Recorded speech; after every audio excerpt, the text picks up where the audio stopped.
بسم اللہ الرحمن الرحیم۔ ایک بادشاہ کے دربار میں ایک اجنبی نوکری کی طلب کے لیے حاضر ہوا۔ قابلیت پوچھی گئی، کہا سیاسی ہوں۔ عربی میں سیاسی افہام و تفہیم سے مسئلہ حل کرنے والا معاملہ فہم کو کہتے ہیں۔ بادشاہ کے پاس سیاست دانوں کی بھرمار تھی۔ اسے خاص گھوڑوں کے اسطبل کا انچارج بنا لیا، جو حال ہی میں فوت ہو چکا تھا۔ چند دن بعد بادشاہ نے اس سے اپنے سب سے مہنگے اور عزیز گھوڑے کے متعلق دریافت کیا۔ اس نے کہا نسلی نہیں ہے۔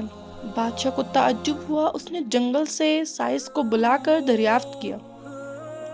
اس نے بتایا گھوڑا نسلی ہے، لیکن اس کی پیدائش پر اس کی ماں مر گئی تھی۔ یہ ایک گائے کا دودھ پی کر اس کے ساتھ پلا ہے۔ مسئول کو بلایا گیا۔ تم کو کیسے پتا چلا اصیل نہیں ہے؟ اس نے کہا کہ جب یہ گھاس کھاتا ہے تو گایوں کی طرح سر نیچے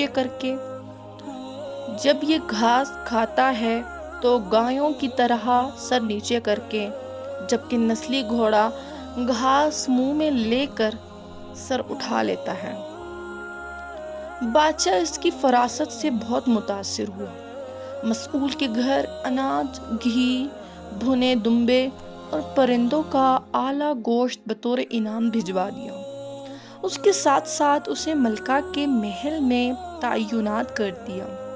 چند دنوں بعد بادشاہ نے مصاحب سے بیگم کے بارے رائے مانگی۔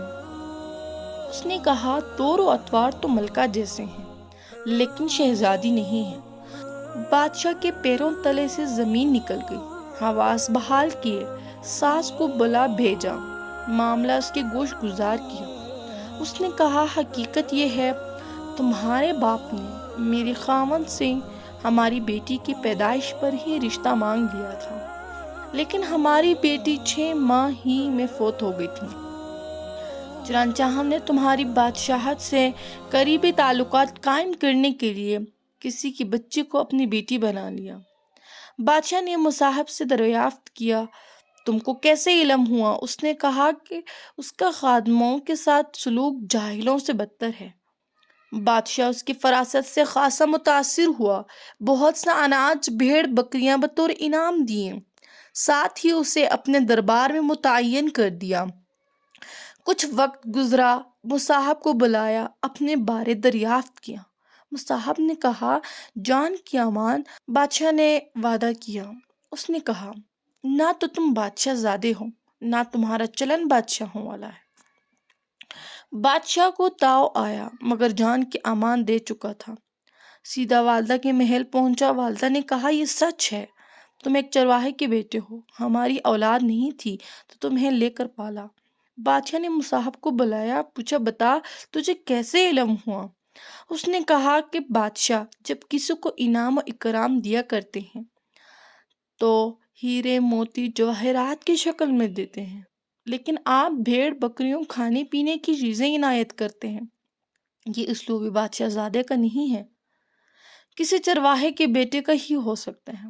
عادتیں نسلوں کا پتہ دیتی ہیں۔ عادات، اخلاق اور طرز عمل خون اور نسل دونوں کی پہچان کرا دیتے ہیں۔